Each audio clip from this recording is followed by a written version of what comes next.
नमस्कार बच्चों, e learning classes में आपका स्वागत है।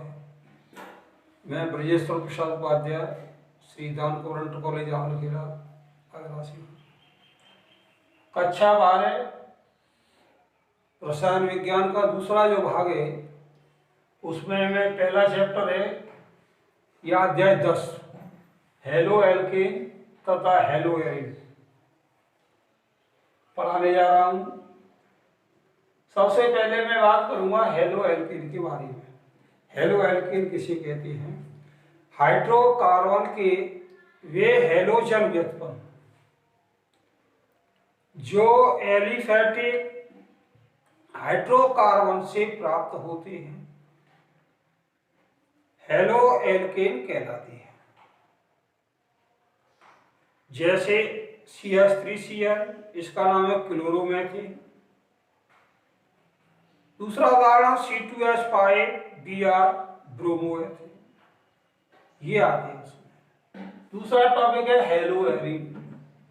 हेलो एरीन वे हाइड्रोकार्बन के हेलोजन व्युत्पन्न जो एरोमेटिक हाइड्रोकार्बन से प्राप्त होते हैं हेलो एरीन्स कहलाते हैं।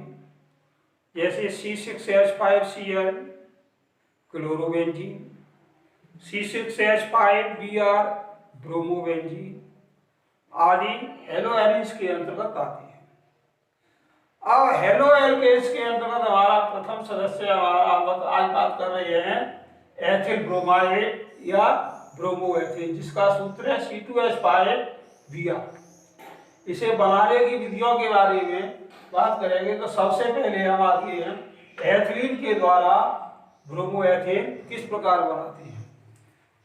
एथिलीन को हाइड्रोजन ब्रोमाइड की उपस्थिति में क्रिया कराते हैं एथिलीन गैस की, तो हमें एथिल ब्रोमाइड C2H5Br प्राप्त होता है। दूसरी विधि है एथेन से। एथेन को सूर्य के प्रकाश की उपस्थिति में ब्रोमीन के साथ क्रिया कराते हैं तो एथिल ब्रोमाइड और हाइड्रोजन ब्रोमाइड प्राप्त होता है।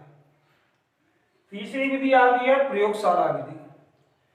प्रयोगशाला विधि में पोटेशियम ब्रोमाइड, शांत सल्फ्यूरिक अम्ल और एल्कोहल इन सभी की क्रिया कराते हैं, तब हमें जो है एथिल ब्रोमाइड प्राप्त होता है। लेकिन ये क्रिया दो पदों में संपन्न होती है।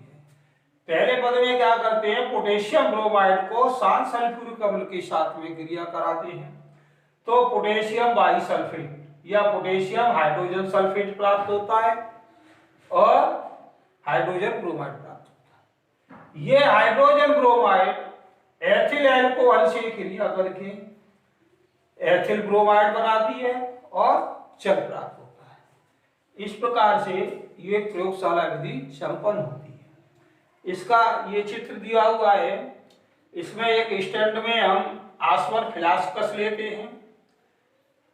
आसवन फ्लास्क को रेत ऊष्मक के ऊपर रखते हैं।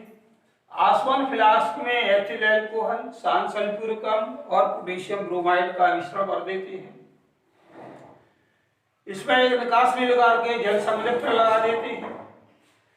जल संलिप्त को रेडक्टर की सहायता से एक ग्राही में खोल दिया जाता है।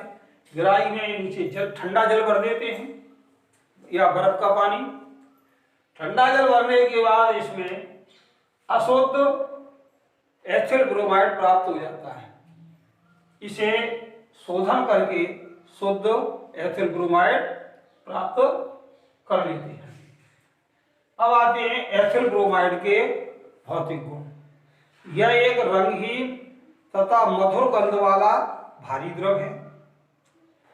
इसका क्वथनांक 300 केल्विन होता है। यह जल में अविलेय लेकिन कार्बनिक विलायकों में विलेय होता है। इसे वायु में जलाने पर यह हरी नीली लौ के साथ जलता है। यह सांद्र H2SO4 में अविलेय तथा CCl4 अर्थात कार्बन टेट्राक्लोराइड में विलेय होता है। ये इसके भौतिक गुण है। इसके रासायनिक गुणों को मैं कल पढ़ाऊंगा।